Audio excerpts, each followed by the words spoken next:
Conosco, senador, como o convite foi feito pela Marina, eu encaminho a ela para que ela lhe faça a primeira pergunta. Muito obrigada.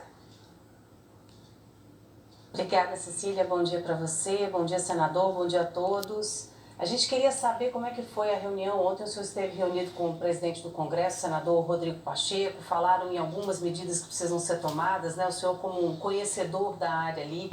O que é que se discutiu em termos de medidas que podem acabar com esse garimpo ilegal e garantir os direitos dos Yanomami? Bom dia, Marina. Obrigado pelo convite. Bom dia, Cecília, e bom dia a todos que nos assistem. Nós temos feito reuniões seguidas com o governo, com os ministérios da Justiça, com a Casa Civil, com o ministro da Articulação e também com o governador do Estado. E também trouxemos para discussão o Congresso Nacional. Ontem fizemos uma reunião com o nosso presidente Pacheco, onde definimos que vamos fazer uma comissão externa para irmos a Roraima amanhã. E lá nos encontraremos com o ministro da Defesa, José Múcio, que está indo hoje de manhã para Roraima com o governador Antônio Denário. Ele vai visitar os abrigos da Cooperação Acolhida, que recebem ainda hoje, Cecília e Marina, cerca de 500 venezuelanos diariamente em Boa Vista, e também vai visitar Surucucus, que é um polo base mais importante. Nós temos 37 polos base dentro da reserva, mas os bem estruturados são Surucucus e Auaris, onde temos pelotões do Exército, uma estrutura muito melhor, e onde há uma concentração de indígenas maior. Por quê? Porque ali os indígenas vislumbram uma estrutura melhor de atendimento e de condições de fazer remoção quando precisam para tratamentos fora da reserva.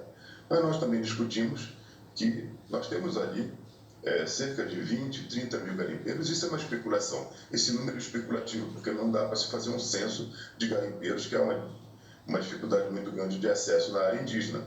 Mas nós nos preocupamos principalmente com aqueles garimpeiros que estão numa situação de vulnerabilidade também lá, e são brasileiros, que nós precisamos tirar da reserva imediatamente, mas temos que dar uma condição mínima de sobrevivência em Boa Vista e no estado de Roraima como todos os municípios, porque vocês sabem que nós estamos tratando aí de uma reserva de cerca de 9 milhões e 600 mil hectares, o que corresponde mais ou menos ao tamanho de Portugal. É um pouco maior que Portugal, viu, Cecília e Marina? Então, nós temos que trazer essas pessoas para Boa Vista e para Roraima, porque essa reserva também ela passa por 6 municípios do nosso estado, e muitas pessoas vão ficar nesses municípios. E temos que ter cuidado, porque na nossa cidade já tem venezuelanos perambulando pelas ruas. Nós temos também indígenas que vêm para a cidade e vivem também numa situação de muita dificuldade. E agora vamos ter todos esses garimpeiros, os mais pobres, os mais ricos, os donos das máquinas, certamente já saíram. E por conta daquele bloqueio aéreo que nós tivemos aí na reserva anteontem, foi liberado, mas os aviões que operam no garimpo certamente não vão querer voltar, sob risco de serem presos, serem envolvidos em inquérito, porque estão transportando pessoas que estão praticando um delito. Então, nós temos que tratar de todo esse tema com muita seriedade, porque quem sofre são os indígenas e são brasileiros, principalmente aqueles que ficaram lá dentro da reserva, que são o lado mais fraco de toda essa história. Cria-se uma estrutura, não há dúvida, senador, em torno de tudo isso que estava acontecendo ali dentro da terra indígena Yanomami. Eu queria entender se vocês já conseguem ver se há, categorias de garimpeiros, os mais criminosos e os menos responsáveis, por exemplo. Eu não sei se eu estou falando uma grande besteira ou não, porque a gente vê um movimento grande de anistia zero com relação a isso. E quando o senhor vem com essa proposta, tentando trazer um olhar mais amplo para a questão, muita gente fala assim, mas espera aí, há possibilidade talvez de anistiar investigado ou anistiar criminoso e ajudar esse tipo de gente? Explica pra gente, há possibilidade de algum tipo de anistia ou vai haver uma categorização de trabalhos relacionados ao garimpo?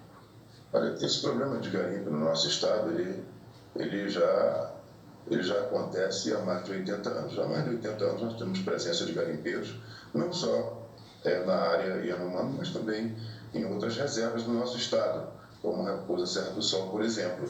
E o governo brasileiro ele conta com uma inteligência eficiente e, veja bem, se sabe todo o trajeto desse ouro, para onde esse ouro vai fora do país, se sabe quem são as organizações que esquentam esse ouro quando esse ouro sai da reserva, e lá essas pessoas que ficaram aí, que vocês estão mostrando nessas imagens, esse é o lado mais fraco da história, são essas pessoas que estão vindo de todo o país, porque os garimpeiros eles não são só de Roraima, não, eles são de todo o país, eles vêm para aí tentando melhorar suas vidas, e numa situação dessa, que você há de convir comigo, que isso aí é uma situação de degradação que nos preocupa muito, é um local de intensa movimentação, onde há transmissão de doenças sexualmente transmissíveis. Nós temos aí também áreas endêmicas de malária, porque a área indígena tem doenças que não existem em nenhum lugar do nosso país. Nós temos aí, não sei se vocês sabem, nós temos aí a cegueira dos rios, que é uma oncocercose.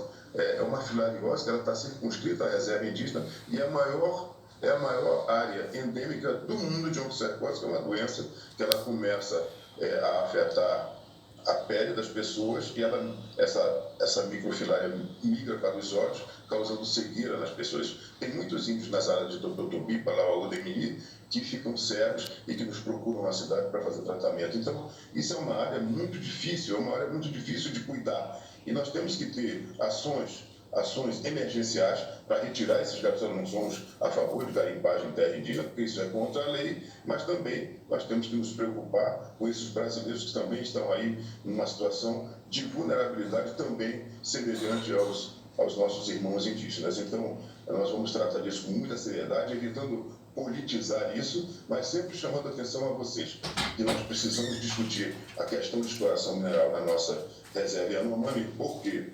Porque aí nós temos, Cecília e Marina, nós temos uma riqueza incomensurável. Nós não estamos falando só de ouro e cassiterita, que hoje está na crista da onda aí na imprensa, mas nós vamos falar aqui de nióbio, de vanádio e da nossa maior reserva do mundo de urânio, que está na Serra de Surucucus. Eu acredito que nós temos que fazer uma grande discussão no mundo todo para que nós possamos preservar essa área, que se nós considerarmos que ela faz fronteira com o Parque Nacional Yanomami, que tem 8 milhões de hectares, e é uma fronteira virtual que não dá para ver de cima, porque a mata é muito fechada. Nós temos aí um Portugal e 2 Suíças a serem preservadas. E o mundo todo tem que pagar por isso, porque o mundo desenvolvido dizimou as suas florestas, agride a biodiversidade, agride o ecossistema, e nós vamos preservar essa imensa área, que é um tesouro da humanidade, mas que o mundo todo tem que nos ressarcir por isso. Seguiremos atentos ao que corre a partir de agora. Senador doutor Irã, muito obrigada pela participação aqui conosco. Um bom dia para o senhor.